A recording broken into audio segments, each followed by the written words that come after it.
Today we're going to talk about painting three-dimensional objects. I've got here a tap handle shaped like a fist. You'll get a better look at it in a minute. It's an order we're doing for bats for, I think, Keith's or something. Alexander Keith's beer.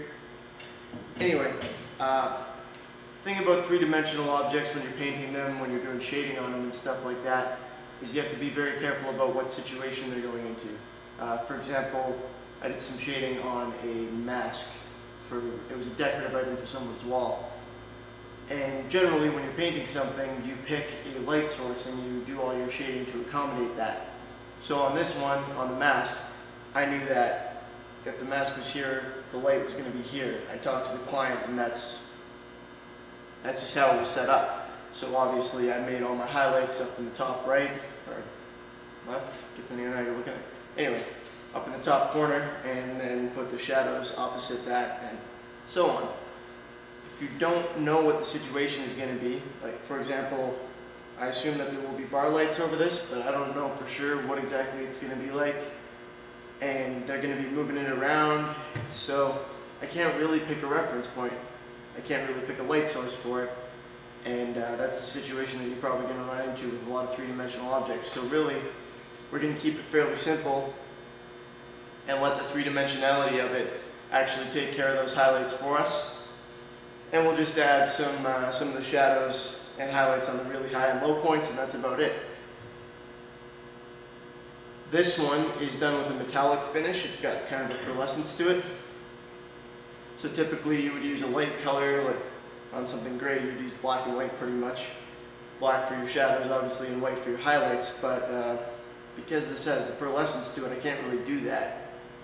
If I put white on it, it's just going to appear dull in those areas when the light hits it, and I can't really get any detail out of a pearl white because you can't pass it through a small airbrush. So what I'm going to do is use a really fine pearl paint, the same silver pretty much, to do the highlights, and then I'll just use a black to do the shadows.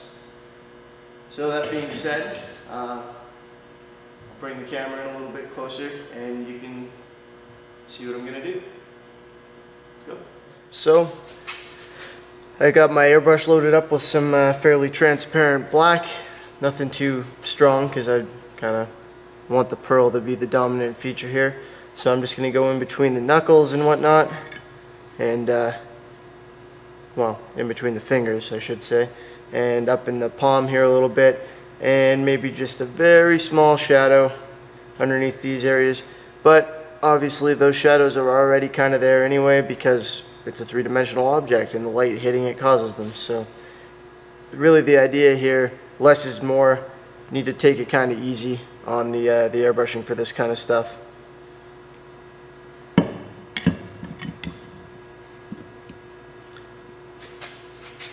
So that being said, let's get started.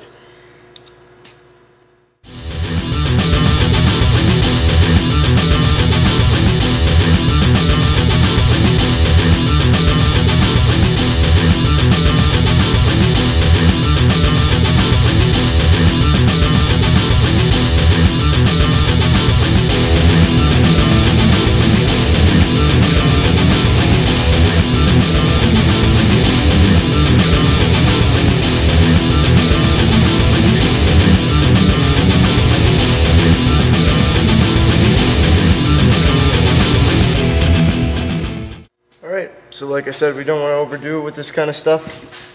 So I guess I could have painted in some veins or something. I might put a little bit of shading in between the knuckles on the back of the hand real quick. But aside from that, this is pretty much finished. This just allowed me to give it some dimension, a little bit more than it had before. And now I could go in and put in some highlights with that silver. I might do that yet, but I don't think so. This actually looks pretty good to me, so I'm just gonna do a little bit of work on the back of the hand there, and then that'll be it.